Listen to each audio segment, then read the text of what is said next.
म्हणजे सरांनी प्रस्ताविकेमध्ये सांगताना सांगितलं की स्पर्धा परीक्षेमध्ये एक एक मार्क किती महत्त्वाचा असतो.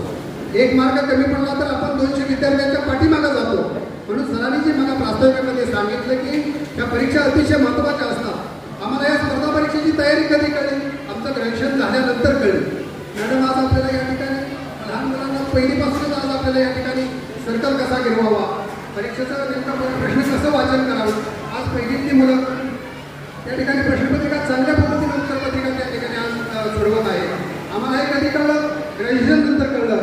म्हणून या सर्व आपण सर्व बघत असताना जास्त वेळ मी घेणार नाही, कारण या ठिकाणी तुम्हाला पुरस्काराची उत्सुकता आहे. वैष्णवी बोलणार आहे आणि एक आदर्श पालक आणि एक आदर्श आपला पाल्य कसा असावा ही उत्तम जोडी आपल्याला बघायची असेल तर लेंगरे मॅडम आणि वैष्णवी लेंगरे आहे यांच्याकडे आपण बघितलं पाहिजे की आज तुम्ही नेटची जी परीक्षा दिलेली आहे ती लातूरसारख्या ठिकाणी राजश्री शाहू महाराज जे महाविद्यालय आहे त्या महाविद्यालयामध्ये तिने नीटच्या परीक्षेची तयारी केली आणि तिला 720 पैकी 556 मार्क मिळाले. 559 मार्क मिळाले. ही नीट परीक्षा फार अवघड असते. आपल्याला तिच्या भाषणातून ते आपल्याला ऐकायला मिळेल आणि मलाही तिच्यामधून शिकायला मिळेल. त्यांचे किती जरी एखादा शिक्षक किंवा विद्यार्थी कितीही मोठा झाला तरी आपल्याला त्यांच्यापासून शिकायला मिळत असतं. एक उत्तम विद्यार्थी कसा असावा आणि मला वाटतं वैष्णवी तिला ही अशा सर्व स्पर्धा परीक्षेची तयारी तिची सुरुवातीपासून झालेली आहे आणि ती तुम्ही करून घेतलेली आहे. मी मॅडमचा नमूल्य का केला, पालक कसा असावा आणि पालकांना आपल्या विद्यार्थ्यांकडे लहान वयातच आपण लक्ष कसं दिलं पाहिजे.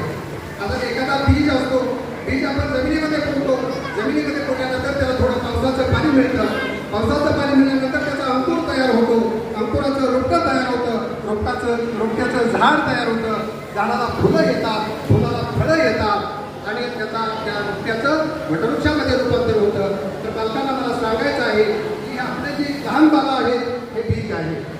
या लहान वयामध्येच आपण त्याच्यावर संस्कार केले पाहिजेत. आपण या लहान परीक्षेचा आपण त्यांना अनुभव दिला पाहिजे आणि अशा पद्धतीने या ठिकाणी आज आपल्याला ह्या विद्यार्थ्यांचं सर्व यश दिसत आहे.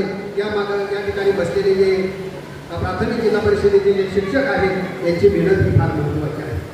पालक म्हणून तर आपली भूमिका महत्त्वाची आहेच, परंतु या ठिकाणी जे आदर्श शिक्षक जिल्हा परिषदेचे बसलेले आहेत त्यांनी त्या लहान मुलांच्या कोळ्या मनावर, कोऱ्या पाठीवर चांगल्या पद्धतीचं त्यांनी काम केलेलं आहे.